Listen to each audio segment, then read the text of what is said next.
Hello everyone, welcome to our channel effective study. आज हमारे साथ हैं भावना द्विवेदी, जिन्होंने एसएससी सीजीएल 2019 क्लियर किया है। तो आज हम इनसे बात करेंगे कि इन्होंने कैसे स्टार्ट किया, उनकी प्रिपरेशन और इनका background. So hello everyone, my name is Bhavna Dwivedi. मैं पिछले 5.5 साल से already Rajasthan state government job में काम कर रही हूँ। और उसके साथ मेरा फर्स्ट अटेम्प्ट था CGL 2018 और उसके बाद मेरा सेकंड अटेम्प्ट था CGL 2019, जिसमें कि मेरी ऑल इंडिया रैंक 29th रही है और मेरी फर्स्ट चॉइस डब्ल्यू थी, जो कि मुझे मिल गई। और अगर मैं एजुकेशनल बैकग्राउंड की बात करूँ तो मैंने बीटेक करी है। I am an electrical engineer और अभी जो मेरी जॉब है वो इंजीनियरिंग की जॉब है, but now I am going to switch my job. So yeah, that is it. Okay, wow, very good for rank 929 is quite good. Thank you, तो thank you. आपका बैकग्राउंड इंग्लिश था या फिर Hindi? 12th तक मेरा background Hindi medium था और हम्म। उसके बाद बिकॉज जो इंजीनियरिंग होती है वो हिंदी में नहीं होती है, तो उसके बाद ऑब्वियसली ये इंग्लिश में शिफ्ट हो गया था। तो ओके, सो हाँ, तो आपने बोला कि 12th तक मेरा हिंदी था, yes, then you yes, switch to English. तो उसमें यस। बहुत प्रॉब्लम्स आई होंगी। एक्चुअली इतनी प्रॉब्लम्स नहीं आई क्योंकि थोड़ा सा मेरा इंक्लिनेशन था इंग्लिश की तरफ। लाइक हम्म। मुझे इंग्लिश की बुक्स पढ़ना और सीरीज देखना, मूवीज देखना, ये सब हमेशा से अच्छा लगता था। और ग्रामर पार्ट मेरा स्कूल टाइम से स्ट्रांग रहा था, मतलब मुझे रूल्स ओके। पता होते थे बचपन से ग्रामर के। और नोइंगली तो मैं कभी गलती करती नहीं थी और दूसरों की गलती पे मेरा ध्यान बहुत जल्दी जाता था, तो एज सच प्रॉब्लम नहीं थी। प्रॉब्लम मुझे थी वोकैबुलरी पार्ट में, क्योंकि ऑब्वियसली अगर आप हिंदी में पढ़ रहे हैं तो आपको ज़रूरत पड़ती नहीं है उस चीज़ हम्म। की। तो वोकैबुलरी करेक्ट। पार्ट मेरा वीक था। उसके अलावा कॉन्फिडेंस की, फ्लुएंसी की, ये सब आप बोल सकते हैं। बाकी ग्रामर में आई डोंट थिंक कि मुझे बहुत ज़्यादा कुछ प्रॉब्लम थी। तो ओके, सो ये पार्ट वीक था, तो इसको कैसे आपने स्ट्रॉन्ग किया? कोई पढ़ाई करके, न्यूज़पेपर? बहुत सारी पढ़ाई करके, मैं कहूँगी कि इंग्लिश में मैंने जो मेहनत करी है वो 80% मेहनत मेरी वोकैबुलरी की तरफ थी। जहाँ से जो सोर्स मिल रहा है, चाहे वो प्रीवियस ईयर क्वेश्चन हो, किसी ने कहीं किसी वीडियो में कोई बुक अगर रेकमेंड कर दी तो मैंने वो बुक ले ली। तो जो मुझे सोर्स मिला ना, मैं उससे वोकैब पढ़ती गई। तो जब हम बहुत सारा मगअप कर लेते हैं तो कुछ ही याद रहता है, कुछ भूल जाते हैं। तो हम्म। इतना सारा पढ़ने पे अगर 50% भी याद रहता है तो सफिशिएंट हो जाता है। तो इसी हाँ, तरह से करी थी। वोकैबुलरी पे मैंने बहुत हार्ड वर्क किया था। या इंग्लिश बहुत इंपॉर्टेंट पार्ट होता है एक पेपर में। इसका बिल्कुल, पोर्शन भी काफी बिल्कुल। अच्छा होता है। हाँ, हाँ, बिल्कुल। हाँ। सो आप अपने मार्क्स के बारे में बताइए, टीयर 1 टीयर 2 में आपका क्या मार्क्स था? ओके। फन फैक्ट कि मैंने अपना सारा स्कोर यहाँ पे एक नोटबुक में नोट कर रखा है, क्योंकि मुझे अच्छा पता था ही। मार्क्स पूछे जाएँगे तो कहीं मैं भूल ना जाऊँ। तो मैं इतने अच्छे बता मार्क्स देती तो हूँ। पूछे तो जाएंगे ही। प्रीलिम्स में मेरा स्कोर था 191.5 और वाह। Out of 200। इसके बाद मेंस में मैथ्स में मेरा स्कोर था 221, obviously out of normalisation. Raw marks hmm. मेरा 195.5 था मेंस के मैथ्स में। इसके बाद इंग्लिश में मेरा स्कोर है 193.9 आफ्टर नॉर्मलाइजेशन और रॉ स्कोर मेरा इसमें 191.5 था, तो ज़्यादा डिफरेंस आया नहीं है। इसके अलावा डिस्क्रिप्टिव में आई स्कोर 63। यस, 63। और डबल ओ में जो पेपर लगता है इकोनॉमिक्स एंड फाइनेंस का, उसमें आई स्कोर 128। सो वाह, very good out of marks. 700 मेरा स्कोर था 670। एंड अगर डबल ओ का पेपर भी इंक्लूड करें तो out of 900 I score 798। Congratulation again for that so good thank marks. You, thank you, thank you. तो आपने जैसे बोला कि आपका बैकग्राउंड इंजीनियरिंग रहा है, आपने बीटेक यस, किया है। तो यस। ये एग्जाम, उससे हम जब बीटेक करते हैं तो हमको ऐसा होता है कि प्राइवेट जॉब में चले जाएंगे, डायरेक्ट है, बहुत जल्दी लग जाएगा। क्योंकि हाँ, हाँ, गवर्नमेंट जॉब हाँ। में ऐसा होता है कि टाइम लग जाता है, लोग वहां पे जाना कभी कभी हाँ, ऐसे बोलते हैं कि एग्जैक्टली। हाँ। सो आपको इस एग्जाम के बारे में किसने बताया कि ऐसा भी मैं होता आपको है? बताती हूँ। जब मैं बीटेक कर रही थी तो फाइनल ईयर में मेरा कैंपस प्लेसमेंट हो गया था कैपजेमिनाई में। हम्म। बट उस टाइम दिमाग में ऐसा होता है, क्योंकि आप अपने आसपास माहौल ऐसा देखते हैं तो दिमाग में ऐसा होता है कि नहीं, मुझे गवर्नमेंट जॉब करनी है, प्राइवेट में भी बहुत वर्कलोड होता है, जो भी हम्म। मतलब नॉर्मल स्टफ जो हम लोग सुनते हैं। तो इसलिए मैंने वो ज्वाइन नहीं करी। उसके बाद आई started preparing for non tech exams. But meanwhile जिस जॉब में मैं अभी हूँ इसका एग्जाम हुआ और मैंने बहुत बिना कुछ ज्यादा मेहनत किए जस्ट दे दिया और हो भी गया इसमें मेरा। यहाँ पे मुझे एज सच कोई प्रॉब्लम नहीं है, बट मुझे सेंट्रल गवर्नमेंट की जॉब करनी थी, किसी अच्छे शहर में हम्म। पोस्टिंग चाहिए थी। तो उसके बाद आई स्टार्टेड सर्चिंग कि क्या क्या कर सकते हैं, क्या क्या ऑप्शन है जिसमें कि मुझे सिटी लाइफ भी मिल जाए, काम भी थोड़ा अच्छा हो, प्लस वर्क लाइफ बैलेंस थोड़ा बना रहे। तो हम्म। उससे मुझे सीजीएल मुझे अपने लिए एकदम अप्रोप्रिएट करियर चॉइस लगी। Then I started preparing for this exam. Okay, so ये आपने पूरा खुद से सर्च किया, लाइक ये हाँ, और एग्जाम्स हैं? ऑब्वियसली थोड़ा बहुत क्योंकि हम और लोगों से भी बात करते हैं, तो उसका भी हम्म। फ़र्क पड़ता है। और उसके हम्म। बाद जो मेरे हस्बैंड हैं, वो भी सीजीएल के थ्रू ही सेंट्रल गवर्नमेंट में जॉब करते हैं, तो मतलब it was like a win-win situation. So यार, एक बैकग्राउंड और फिर लाइक कंपनी का बहुत फर्क पड़ता है। Yes, exactly. आप कैसे माहौल में रह रहे हैं, उस चीज़ का बहुत ज़्यादा फ़र्क पड़ता है इन सब चीज़ों में। या तो लाइक आप अभी जॉब में पहले से ही थे और आपने उसके बाद एसएससी इसका लाइक प्रिपेयर यस, किया, तो हाँ जी। कैसे मैनेज किया ये दोनों चीजें एक साथ? हाँ, ये मैं कह सकती हूँ कि ये टफ़ेस्ट पार्ट था। हाँ। मतलब इससे जो मेरी अभी जॉब है, इससे पहले मैं ऑलमोस्ट सारे 1-2 को छोड़ के सारे बैंक के, इंश्योरेंस के एग्ज़ाम्स क्लियर कर चुकी थी। बट तब मुझे ओके, लगता है नाइस। कि तब मुझे इतनी प्रॉब्लम नहीं आई थी, क्योंकि जो काम था वो सिर्फ़ पढ़ाई का था। जॉब के साथ हम्म। पढ़ाई करने में क्या होता है कि आपकी फर्स्ट प्रायोरिटी आपकी जॉब बन जाती है। आपको वो करना ही है, उसके बाद फ्री टाइम में आपको टाइम निकाल के पढ़ाई करनी पड़ेगी। हम्म। तो सबसे जो मुश्किल काम था वो टाइम मैनेजमेंट का था। तो इसीलिए मेहनत, जो मुझे लगता है बाकी लोगों ने अगर 100% मेहनत करी होगी, तो मुझे 125% मेहनत करनी पड़ी होगी, क्योंकि टाइम मुझे कम मैनेजमेंट, टाइम में हाँ। ज़्यादा कुछ कवर करना था। तो इसके लिए करेक्ट। एक प्रॉपर स्ट्रैटेजी का होना, क्या पढ़ना है, कहाँ से पढ़ना है, ये सब डिसाइड करना और ज़्यादा ज़रूरी हो गया था। तो टाइम मैनेज करना पड़ा, सबसे ज़्यादा इम्पोर्टेंट यही था इन सब में। हाँ, सो लाइक टाइम मैनेजमेंट के लिए आपने कोई ऐसा चार्ट बनाया था कि मुझे इतने से इतने ये पढ़ना हाँ, है? मतलब ये मेरा फ़ेवरेट काम है, प्लानिंग करना, ऐसे-ऐसे करना है, ये तो मैं बचपन से करती आ रही हूँ, तो मैं बनाती रहती थी। एक्चुअली क्या है, मेरी शिफ्ट में जॉब्स है, अभी जो मेरी जॉब है वो शिफ्ट्स में है, तो hmm. I can not make a plan कि सुबह 8 से 10 पढ़ना है, दिन में पढ़ना है, रात में पढ़ना है, क्योंकि शिफ्ट चेंज होती रहेगी, तो उसके अकॉर्डिंग टाइम चेंज होता रहेगा। तो पहला हम्म। काम तो मैंने ये किया कि जब टाइम मिल रहा है तब पढ़ते जाओ। हम्म। चाहे वो सुबह हो, दिन हो, रात हो, जब भी आपको टाइम मिल रहा है अभी तो पढ़ते जाओ, पढ़ते जाओ। इसके अलावा जो प्लानिंग मेरी होती थी वो इस तरह से होती थी, एक-एक वीक के मैं प्लान करती थी कि इस वीक में मुझे इस सब्जेक्ट के ये-ये टॉपिक्स कवर कर लेने हैं एनी हाउ। अब वो मुझ पे डिपेंड करता है कि मैं उसको कब-कब पढ़ कब के करती मैनेज हूँ। कर रही हूँ। बट इस हम्म। शिफ्ट्स के कारण मैं हर दिन का नहीं, मैं एक-एक वीक का प्लान डिसाइड करती थी। तो इस तरह से मैंने अपने सिलेबस को ऐसे कवर किया। यस। हाँ, लाइक वीक्स में मुझे ये टॉपिक्स कवर करना हाँ, है हाँ, उसके बिल्कुल, अकॉर्डिंग। बिल्कुल। हाँ, हाँ। मैंने हम्म। ऐसे देखा कि एग्ज़ाम में कितना टाइम है और मुझे कितना कुछ कवर करना है, उस हिसाब से हम्म। मैंने एक-एक वीक का चार्ट प्रिपेयर करके डिस्ट्रीब्यूट किया, वीक हाँ। में ये, और उसमें थोड़ा बैलेंस करने के लिए जैसे कोई टॉपिक मैथ्स का ले लिया, कुछ इंग्लिश का वोकैब्युलरी पार्ट ले लिया, ग्रामर का पोर्शन ले लिया, जीएस का कोई सब्जेक्ट ले लिया, और हम्म। बीच में वीकली मॉक तो देना ही है, तो ऐसे कर के मैंने एक-एक वीक का चार्ट प्रिपेयर कर रखा था। इस तरह से हाँ। किया। तो लाइक अटेम्प्ट्स की बात करते हैं, तो ये आपका सेकंड अटेम्प्ट था, I think. Yes, second attempt. हाँ। तो फर्स्ट अटेम्प्ट में लाइक आपको कहाँ ऐसे लगा कि मुझे यार इस पे फोकस करना है, ये मेरा वीक पॉइंट है, और उसको आपने कैसे लाइक कैसे उसको ओवरकम किया? फर्स्ट अटेम्प्ट में जो मेरा वीक पॉइंट था वो था प्लानिंग, वो था स्ट्रेटेजी। एज़ सच कोई सब्जेक्ट मेरा वीक नहीं था, बट क्योंकि ओके। ये जो फ़ील्ड है वो नया था, मैंने पहले कभी दिया नहीं था, कोई कोचिंग जॉइन नहीं करी थी, तो मुझे ये समझ नहीं आ रहा था कि किस सब्जेक्ट को कितना पढ़ना है और किस डायरेक्शन में पढ़ना है। हम्म। मैं बताऊँ, 2019 से ज़्यादा मेहनत मैंने 2018 वाले सीजीएल के लिए करी थी, बट स्टिल जो मैं चाहती थी वैसा मुझे रिज़ल्ट नहीं मिल पाया था। क्यों? क्योंकि अ, एक पर्टिकुलर डायरेक्शन में नहीं थी वो मेहनत, जस्ट यूट्यूब पे सर्च करा, जो मटेरियल मिल रहा है उसको पढ़ते गए, तो एग्ज़ाम में वो इतना काम नहीं आ पाई वो चीज़। तो सबसे बड़ी कमी तो मुझे अपनी प्लानिंग में लगी थी, या फिर प्रॉपर कोई गाइडेंस नहीं मिल पाया, इस चीज़ की भी कमी लग रही थी। और ऐसा नहीं है कि मैंने क्लियर नहीं किया था एग्ज़ाम, बट मैं उसके डॉक्यूमेंट वेरिफ़िकेशन में नहीं गई थी, क्योंकि मुझे पता था कि मुझे जो पोस्ट चाहिए वो मुझे इस मार्क्स पे नहीं मिल पाएगी। तो मेंस और डिस्क्रिप्टिव के बाद मैंने उसको छोड़ दिया था बस, और फिर मैं तो नेक्स्ट ईयर की प्रिपरेशन में लग गई थी। तो मैं आगे गई नहीं थी किसी चीज़ के लिए, ऐसा हुआ था। तो सब्जेक्ट में कमी नहीं थी, टाइम मैनेजमेंट की कमी थी।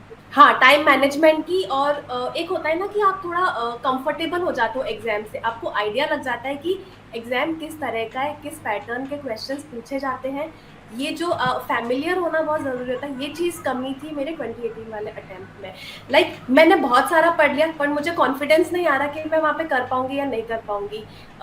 वो चीज़ हो रही थी वहाँ पे, जो और मेन मुझे कमी लगी वो ये थी। हाँ, एक बार एग्जाम देने के बाद आइडिया लग गया कि इस टाइप के क्वेश्चन आते हैं और ये फोर लाइक हाँ, सब्जेक्ट इस हाँ। पे। और हाँ, क्या करना है इससे ज़्यादा क्या नहीं करना है वो मुझे समझ में आ गया था एक हम्म। फेक अटेम्प्ट से। कि तो कहाँ मैंने अपना टाइम प्रैक्टिकली ज्यादा मुझे लगा पता दिया। था कि मुझे क्या गलतियाँ नहीं करनी है, तो काफ़ी स्मूथ हो गया, उसके बाद की जर्नी काफ़ी स्मूथ हो गई थी। एक बार आइडिया लग गया तो लाओ नाउ वी हाँ, कैन हाँ, डू बिल्कुल, इट। बिल्कुल, बिल्कुल।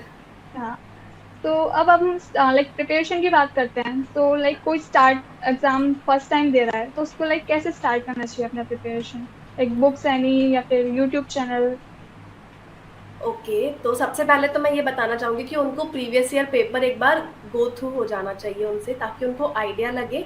उनको एग्ज़ाम के बारे में सब कुछ पता होना चाहिए कि किस तरह से एग्ज़ाम कंडक्ट होता है, प्रीलिम्स, मेंस, कितने मार्क्स हम्म। का कौन-सा पेपर होता है। ऐसा ना हो कि वो लोग पढ़ते रहें और लास्ट तक वो लोग ऐसे हों कि कितने क्वेश्चन आते हैं, कितने मार्क्स का क्या होता है, ऐसा बिल्कुल भी नहीं होना चाहिए। तो सबसे पहले उनको पेपर के पैटर्न के बारे में पता होना चाहिए। उसके बाद एक बार उनको सिलेबस देख लेना चाहिए कि क्या-क्या आता है। उसके बाद मैं ये कहूँगी कि 2-3 जस्ट प्रीवियस ईयर पेपर देख लो, आपको आइडिया लग जाए कि किस लेवल के क्वेश्चंस पूछे जा रहे हैं, किस तरह के हम्म। क्वेश्चंस पूछे जा रहे हैं। उसके बाद उन्हें डिसाइड करना है कि उन्हें कोई क्लास लेने की ज़रूरत है या नहीं है, वो खुद से कर सकते हैं, depending on their mental level या उनकी प्रिपरेशन किस स्टेज पर है अभी उसके लिए। कोचिंग या कोई क्लास लेने से ऐसा हो जाता है कि आपको एक डायरेक्शन मिल जाती है, आपके एफर्ट्स एक डायरेक्शन में हो जाते हैं, तो थोड़ी कम मेहनत लगती है, बस ये है। ऐसा हम्म। नहीं है कि बिना कोचिंग वाले पास नहीं करते, हो सकता है कुछ टॉपर से बिना कोचिंग के पास करते हो, बट मुझे ऐसा लगता है कि थोड़ी मेहनत ज़्यादा लग जाती होगी उस केस में, और कुछ नहीं है। हाँ, मैं यही ऐसे पूछने वाली थी कि लाइक जो लोग घर पे रह के वो करते हैं प्रिपरेशन और जो कोचिंग लेके करते हैं, तो उनको कुछ बेनिफिट होता है या फिर सेम है। मुझे ऐसा लगता है प्रोज एंड कॉन्स दोनों है। अगर आप हाँ। ऑफलाइन कोचिंग्स में जाएँगे तो एक तो ये कि आपको गाइडेंस मिल रहा है, तो ये हम्म। आपका एक काफ़ी अच्छा बेनिफिट हो जाएगा। बट उसके साथ ही कई बार ऐसा हो जाता है कि आप थोड़े कन्फाइन हो जाते हैं कि जो आपके एजुकेटर बता रहे हैं, आप बस उतना ही कर रहे हैं, उसके अलावा आप कर नहीं रहे। जो आपको शीट्स मिल रही है, आप बस वही प्रैक्टिस कर रहे हैं, आप अपनी कोचिंग के ही टेस्ट दे रहे हैं। तो मुझे ऐसा लगता है कि एक्सपोज़र थोड़ा कम होता है उस केस में। और जो बच्चे घर बैठ के पढ़ रहे होते हैं ना, क्योंकि उनके पास कोई एक सोर्स नहीं होता, तो वो 10 जगह से पढ़ रहे होते हैं, वो हम्म। 10 जगह टेस्ट दे रहे होते हैं, तो वो थोड़ा ज़्यादा कंफर्टेबल हो जाते हैं, उनका थोड़ा कॉन्फिडेंस ज़्यादा बढ़ जाता होगा, ऐसा मुझे लगता है। बाकी थोड़ी-सी ज़्यादा मेहनत लगती है जो घर पे रह के पढ़ते हैं, थोड़ा उनको और 10 लोगों से पूछना पड़ता है कि कौन-सा सोर्स सही रहेगा, किस बुक से पढ़ लें। कोई एक-एक गाइडेंस नहीं सब्जेक्ट मिल के लिए पाता। उनको मेहनत करनी पड़ेगी कि इस सब्जेक्ट को हम कहाँ से पढ़ें, और कोचिंग वालों के लिए ये सारा हेडेक चला जाता है। तो ये मेन डिफरेंस मुझे समझ में आता है। हाँ, लाइक दोनों केस में प्रोज एंड कॉन्स दोनों चीजें हैं। बिल्कुल, बिल्कुल, ऐसा मुझे लगता है। हाँ। कई बार होता है कि और कोचिंग में क्योंकि वो सारे बच्चों के हिसाब से पढ़ाएँगे, और अगर आप खुद से हम्म। पढ़ रहे हैं तो आप अपने अकॉर्डिंग पढ़ेंगे कि कौन-सा टॉपिक आपको डिफिकल्ट लग रहा है, आप उस पे ज़्यादा मेहनत कर सकते हैं। हाँ, जो करेक्ट। आपके हिसाब से आपको आता है, आप उसको नहीं पढ़ेंगे, बट कोचिंग में ये सारी चीज़ें नहीं हो पाएँगी। कोचिंग में तो सबके लिए सेम हाँ, टाइप हाँ, से पढ़ाया बिल्कुल, जाएगा। बिल्कुल, हम्म। बिल्कुल। और प्रिपरेशन में अगर हम सोशल मीडिया की बात करें, लाइक बहुत सारे एप्स होते हैं जिसके थ्रू हम पढ़ सकते हैं, तो आपको क्या लगता है वो कितने इफेक्टिव है। अम, ऐप्स में मुझे लगता है कि यूट्यूब इफ़ेक्टिव है, क्योंकि मुझे ऐसा हम्म। लगता है उसपे फिर भी एक तो कंटेंट फ्री है, तो फॉर दोज़ जो कुछ ऐसे स्टूडेंट्स हैं जो कि अफ़ोर्ड नहीं कर सकते परचेज़ करना किसी का भी, तो उनके लिए वो एक अच्छा सोर्स बन सकता है यूट्यूब, अगर वहाँ पे अब काफ़ी अवेलेबल है यूट्यूब पे, तो हम्म। यूट्यूब एक अच्छा सोर्स है। इसके अलावा फ़ेसबुक, इंस्टाग्राम को मैं नहीं मानती कि बहुत अच्छा कुछ सोर्स मिलेगा, क्योंकि मान लो आपको कुछ स्टडी मटेरियल मिला, वो 10% होगा तो 90% आपको डिस्ट्रैक्शन मिल जाएगा, तो वो फ़ायदा होने से ज़्यादा नुकसान हो करेक्ट। जाएगा।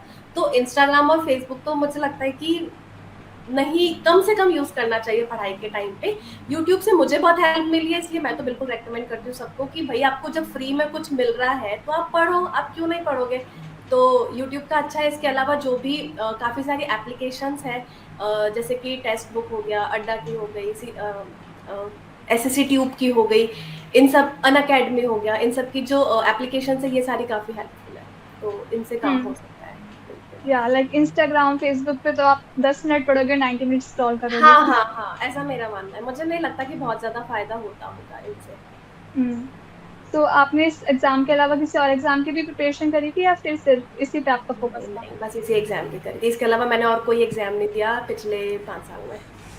ओके, सो तो आपने इसी के ऊपर अपना पूरा कॉन्सेंट्रेट लगा। क्या होता है कि हाँ, हाँ। बच्चे हर एग्जाम की तरफ भागते हैं, लाइक इसकी भी प्रिपरेशन कर लेते हैं, इसकी भी कर लेते हैं, फिर हो किसी में भी नहीं पाता, लाइक दे इसमें भी हैव अ आधे रह रीज़न ना जाए। कि उन्हें ये चाहिए होता है कि कहीं से भी एक बार जॉब मिल जाए। तो हम्म। वी कैन अंडरस्टैंड कि उनके मेंटल सिचुएशन क्या रहती है उस टाइम पे। उन्हें लगता है कि करेक्ट। कहीं से कोई भी एक बार जॉब मिल जाए, स्टेबिलिटी आ जाए, फिर हम आगे और पढ़ेंगे।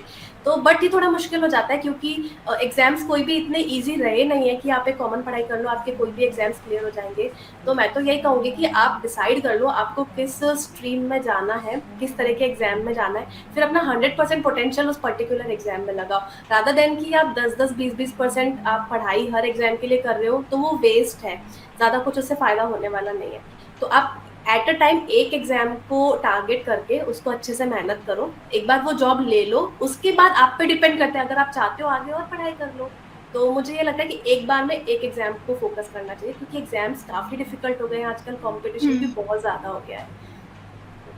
या लाइक अपनी चॉइस के हिसाब से अपना एक हाँ हाँ, एग्जाम बिल्कुल सेलेक्ट करके उस पर फोकस कर लो अच्छे से। बिल्कुल बिल्कुल। या सो अब हम रिजल्ट डे की बात करते हैं, लाइक जिस दिन रिजल्ट आया था उस दिन कैसे पता चला, और लाइक घर में कैसा माहौल था कि एक्सपेक्ट तो होगा ही आई थिंक कि अच्छे नंबर हाँ आएंगे। हाँ, रिजल्ट डे से ज्यादा जिस दिन हमें अपनी आंसर की मिल जाती है ना, जब जब चाहे वो प्रीलिम्स हो, उस दिन मुझे एक्चुअल में डर लग रहा होता है कि जैसा मैं सोच रही थी वैसा स्कोर आएगा या नहीं आएगा, अगर कम हो गया तो मैं क्या करूंगी। क्योंकि मैं इतना फेडअप हो गई थी पढ़ पढ़ के और सब कुछ मैनेज करके कि आई वाज लाइक इस बार अगर होता है तो ठीक है, अदरवाइज मैं छोड़ दूंगी। इस बार मुझे करना ही करना है, या फिर इसके बाद मैंने फॉर्म भी नहीं भरा था, इसके बाद CGL 20 का मैंने फॉर्म भी नहीं भरे ओके, इसके बाद के। कि हो गया तो तो मुझे ठीक है अभी वरना जो तो करना है कुछ वो नहीं। इसी बार में करना है, बिल्कुल। तो हम्म। जब आंसर की आती है ना, उस दिन मुझे बहुत डर हो रहा था। वो मार्क्स सही गलत जो हम वो ऐड करते चलते हैं ना, वो मेरे लिए सबसे डिफिकल्ट टास्क हो जाता था कि भगवान उतने मार्क्स आ जाए जितना मैं सोच रही हूँ, और तो कुछ नहीं। एक बार रॉ स्कोर अपने हाथ में आ जाता है, उसके बाद अगर वो स्कोर अच्छा है तो कॉन्फिडेंस आ जाता है, हम्म। उसके बाद इतना डर नहीं लगता फिर भी। तो उसके बाद आइडिया हाँ, लग गया था कि हाँ हाँ, अच्छे रॉ स्कोर आएंगे। आया उससे आइडिया। और क्योंकि जितना मैंने सोचा था, ऑल्दो मैं अभी भी सेटिस्फाइड नहीं हूँ अपने रॉ स्कोर से, क्योंकि मुझे पता है मैंने ये सिली मिस्टेक कर दी, अगर मैं ये नहीं करती तो मेरे 5 नंबर और बढ़ जाते, मेरे 2.5 नंबर और बढ़ जाते। तो वो रिग्रेट मुझे है और वो मुझे रहेगा। क्योंकि एक आप कोई डिफिकल्ट क्वेश्चन गलत करके आओ, एक आप कोई सिली मिस्टेक करके आओ, तो वो आपके मन में रह जाती है चीज की, यार ये गलती नहीं करती करेक्ट। थी, आज मेरी रैंक और ऊपर हो जाती, मैं कुछ और अच्छा हो जाता। तो उस चीज का कोई अंत नहीं है, खैर। तो वो चीज़ है। बाकी रॉ स्कोर आने के बाद थोड़ा आइडिया लग जाता है कि अगर रॉ स्कोर ठीक है तो नॉर्मलाइज स्कोर ठीक आ ही जाना है। तो हाँ, तो एक बार आइडिया लग गया था तो फिर था कि हाँ ठीक ठीक आ जाएंगे। बिल्कुल बिल्कुल।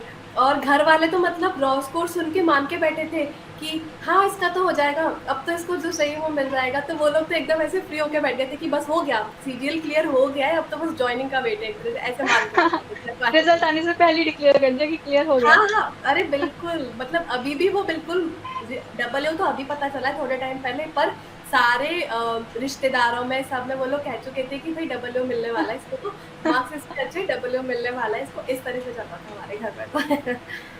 तो आओ। तो आपके फ्यूचर प्लान के बारे में बात करते हैं, लाइक अब आपका फ्यूचर प्लान क्या है कि इसी में आपको कंटिन्यू करना है, फिर इससे भी आगे आपका कुछ है कि इससे भी आगे मुझे कुछ तैयारी करनी है। करियर वाइज मुझे अब जॉब स्विच नहीं करनी है आगे। मुझे आई थिंक मैं सेटिस्फाइड रहूंगी इस जॉब से, जितना कि मैंने इसके बारे में जाना है लोगों से। तो मुझे हम्म। लगता है कि मेरे हिसाब की जॉब है ये, मुझे अच्छी लगेगी। तो पहला टारगेट तो ये है कि इंटरनल एग्जाम्स जो जो SAS का एग्जाम होता है वो क्लियर करना है। इसके अलावा इंटरनल इंक्रीमेंट के एग्जाम होते हैं इसमें, उनको अभी मैं ऐसा सोच रही हूँ कि मुझे फर्स्ट अटेम्प्ट में वो एग्जाम्स क्लियर करने हैं। इसके अलावा और किसी एग्जाम के लिए तो नहीं पढ़ना है, अब बस मैं और लोगों को थोड़ा बहुत गाइड करती हूँ, तो वही काम मुझे अच्छा लग रहा है, तो आगे जाके मैं वही करना चाहती हूँ। तो जो मैं अपना यूट्यूब चैनल चला रही हूँ, मैं उसको आगे कंटिन्यू करना चाहती हूँ। ओके, सो आप अपने पैशन को भी फॉलो करना चाहती हैं अपनी जॉब के बिल्कुल साथ बिल्कुल साथ। बिल्कुल। बहुत बहुत अच्छी बात है। थैंक तो यू। लाइक अभी हम बात करते हैं गर्ल्स, जैसे कि आपको पता है कि कितना प्रेशर होता है लड़कियों के ऊपर। सब चीज हम्म, लड़कियों को मैनेज करना होता है, पढ़ाई, जॉब, फिर घर के काम, बहुत सारी चीजें होती हैं। बहुत सारी चीजें होती है। तो आपने उस प्रेशर को कैसे मैनेज किया, क्योंकि ये भी बहुत सारी चीजें होती है कि लाइक लड़की इस टाइम पे जॉब, लाइक पढ़ाई करना छोड़ देती है, फिर कभी कभी जॉब भी छोड़ देती है कि उस पर हैंडल नहीं हो पाता है। इट इस ऑल केस में डिपेंड्स लाइक। कि how badly you want to do this. अगर आपको है कि आपको करना ही है ये एनी हाउ, तो फिर आप प्रॉब्लम से अपना फोकस हटा के सॉल्यूशन की तरफ जाएंगे कि जो प्रॉब्लम्स हैं वो तो हैं ही। तो सबसे पहली बात कि अगर आपको फैमिली सपोर्ट अच्छा है तो आपकी प्रॉब्लम्स काफी हद तक कम हो जाती है। बट मेरे जैसे जो लोग हैं जो बाहर रह रहे हैं, घर वालों के साथ नहीं रह रहे, अकेले रह रहे हैं, तो कोई प्रेशर हो ना हो, मुझे अपने काम तो करने ही है, मुझे घर के काम करने ही है, आई हैव नोबडी जो मेरी हेल्प करे इधर। तो अब अगर मैं इसी प्रॉब्लम पे पॉन्डर करती रहूँ कि मुझे जॉब करनी है, साथ में मुझे घर मैनेज करना है, उसके बाद मुझे पढ़ाई करनी है, तो फिर तो मैं नहीं कर पाऊँगी एग्ज़ाम क्लियर, राइट? हम्म। तो हमें थोड़ा बहुत मैनेज करना पड़ेगा बाकी जगह, बट हाँ, सॉल्यूशन की तरफ ज़्यादा सोचना चाहिए। छोटी-छोटी सी चीज़ है, जैसे कि अ, एक बार खाना बनाया, उसको 2 बार खाया, ऐसे-ऐसे करके मैंने टाइम बचाया है कि भई 2 बार खाना बनाने में टाइम वेस्ट होता है, 1 बार खाना बनाया, दिन में भी वही खाया, रात में भी यही खाया, तो इससे मेरे को आधे घंटे का टाइम मिल गया। तो ऐसे-ऐसे करके मैंने अपना टाइम मैनेज करा है।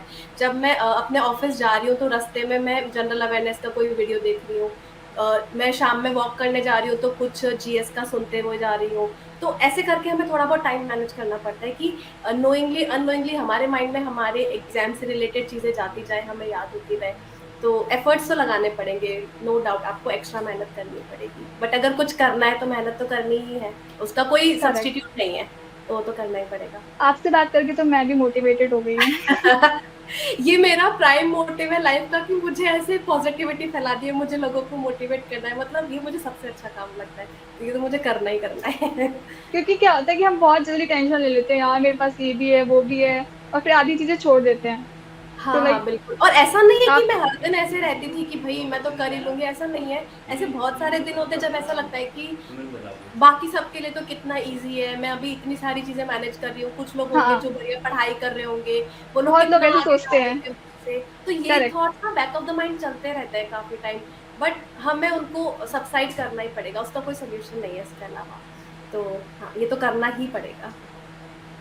वाओ! भावना, आपसे बात करके बहुत अच्छा लगा। So thank lastly, you. any suggestions you want to give to the student who is preparing for that exam? हाँ, बिल्कुल, सबसे पहली बात कि आप अपने ऊपर भरोसा रखो।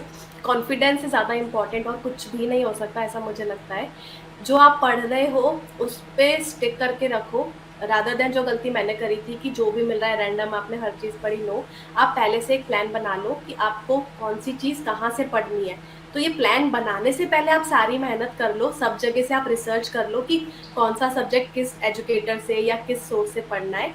एक बार जब आपका वो चार्ट बन गया ना, उसके बाद आप उस पे स्टिक करके रखो, अदरवाइज़ आप उलझ जाओगे।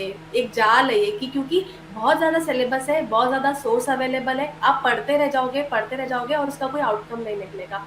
तो अपने प्लान पे स्टिक करके रखो और मेहनत करो, बहुत-बहुत, बहुत ज़्यादा मेहनत करो। एक दिन ये सारी मेहनत आपके काम आ जाएगी और आपको बहुत प्राउड फील होगा खुद पे, बहुत ज़्यादा, और जल्दी आएगा वो दिन। वाओ! और any books you want to suggest, like कोई बुक्स आप रिकमेंड करना चाहो? किसी भी सब्जेक्ट या प्रीवियस टॉपिक ईयर वाइज़? के लिए मुझे लगता है किरण पब्लिकेशन की बुक्स, मैं वही बुक्स बता पाऊँगी जो मैंने पढ़ी थी, और या मेरी जो नॉलेज है, इन्फॉर्मेशन है, वो 2 हुँ, साल पुरानी है क्योंकि 2 साल पहले एग्ज़ाम हुआ था। तो मैं उस हुँ। बेसिस पे बता रही अच्छा, हूँ, तो मैं कोरोना के टाइम पे छोटा-सा वो डिस्क्लेमर या देना चाह रही थी। हो सकता है लास्ट 2 साल में कोई बहुत अच्छी बुक्स आ गई हो, तो मुझे उसके बारे में ज़्यादा आइडिया नहीं होगा। तो प्रीवियस ईयर के लिए मुझे लगता है किरण पब्लिकेशन की बुक काफ़ी ठीक है, तो आप उससे हुँ, प्रैक्टिस कर सकते हैं। इसके अलावा मैथ्स में राकेश यादव की जो बुक 2 बुक्स होती हैं, एलिमेंट्री और एडवांस वाली, वो मैंने करी थी, वो अच्छी है। इसके अलावा इंग्लिश के लिए वोकैब के लिए specifically black book of English vocabulary है, वो काफ़ी अच्छी बुक है। आपको एक जगह सारा कंपाइलेशन मिल जाएगा, जितनी भी प्रीवियस ईयर की वोकैब है, बहुत अच्छे तरीके से दे रखा है। तो आपको याद करने में काफ़ी आसानी रहेगी। तो वो बुक मतलब मुझे काफ़ी अच्छी लगी थी। इसके अलावा ल्यूसेंट है जो काफ़ी सही है जीएस के लिए, आप उससे पढ़ सकते हैं। और आई थिंक काफ़ी इतना। फिज़िकल ज्योग्राफी के लिए किरण की एक रीसेंट कोई बुक आई थी जो मैंने देखी थी और मुझे बहुत पसंद आई थी। वो मैंने किसी को दी भी नहीं, मैंने अपने पास रख ली कि भले ही एग्ज़ाम्स हो गए पर मैं इस बुक से पढ़ूँगी। उन्होंने बहुत अच्छे से सब कुछ समझा रखा है। तो आप देख लेना, अगर आपको फिज़िकल ज्योग्राफी में थोड़ी प्रॉब्लम हो रही हो, जैसे कि जो पासेस हो गए, ये सब चीज़ हो गई, तो उन्होंने बहुत अच्छे से दे रखी है एग्ज़ाम पॉइंट ऑफ व्यू से। तो उसको भी आप लोग देख सकते हैं। तो इतने में हो मुझे लगता जाएगा। है इस वीडियो को देखने के बाद बहुत लोग मोटिवेट हो जाएँगे। वो सोचते होंगे कि यार हमारी प्रॉब्लम तो कुछ नहीं है अब।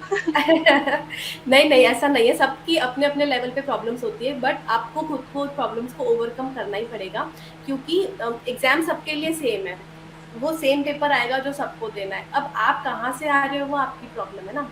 कोई बहुत अच्छे बैकग्राउंड से आ रहा है, उसको बहुत सपोर्ट मिल रहा है, आपको नहीं मिल रहा, तो वो प्रॉब्लम सिर्फ़ आपकी है, किसी और को उससे कुछ लेना-देना नहीं है। तो आपकी करेक्ट। प्रॉब्लम है, आपको ही डील करना पड़ेगा, रोने से तो कुछ भी नहीं होने वाला है, तो मेहनत तो आपको करनी उसको पड़ेगी। हैंडल करना है। हैंडल करना ही पड़ेगा। अब आप पर है कि आप उसको कितना इफेक्टिवली हैंडल करते हैं, वही चीज़ है। Correct. Wow Bhavana, that was a nice conversation. Thank you, same here. Very nice to talk to you. Thank you so much. Thank you, have a nice day. Have a nice day to you too. Thank you, bye. Bye.